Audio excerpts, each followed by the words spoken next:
Hello बच्चों, मैं आज आपके लिए नई कहानी सुनाने आई हूँ जिसका नाम फूटा घड़ा। एक गांव में श्याम नाम का किसान था। उसका एक छोटा सा खेत था। उसके पास 2 मिट्टी के घड़े थे, जिसे वह रोज अपने घर के लिए पानी लेकर आता था। लेकिन उनमें से एक घड़ा फूट चुका था नदी से पानी लाने पर, जिसकी वजह से एक घड़ा भरा हुआ रहता था और दूसरा आधा ही भरा हुआ रहता था। फूटा घड़ा बहुत शर्मिंदा रहता था कि वो आधा पानी ही घर पहुंचा पाता है। सही घड़े को इस बात का बहुत घमंड था कि वो पूरा का पूरा पानी घर पहुंचाता है। इसलिए वो फूटा घड़े को कहता है कि तू आधा पानी लाकर मालिक का मेहनत बेकार कर देता है। ये सुनकर फूटे घड़े को बहुत दुखी होता है। इस तरह दोनों घड़ों के बातें सुनकर श्याम फूटे घड़े को कहता है, तुम सिर्फ अपनी बुराई देख रहे हो, पर मैं शुरू से ही उस बुराई के साथ छिपी अच्छाई को भी देख रहा हूँ।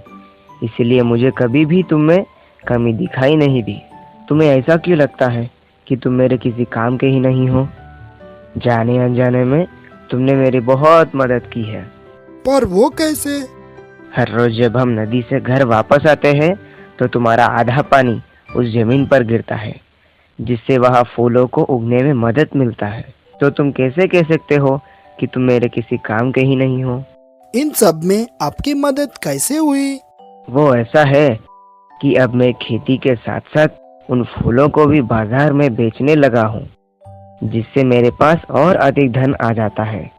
उस धन से मैं खेत के लिए ज्यादा और अच्छे बीज खरीद लेता हूँ। ये सब तुम्हारे वजह से ही हो पाया है। इसीलिए तुम आज के बाद अपने आप को कभी भी कम मत समझना। सीख, हमें कभी भी किसी के हुनर का मजाक नहीं बनाना चाहिए, बल्कि उसकी अच्छाई को ढूंढकर उसे और निखरना चाहिए।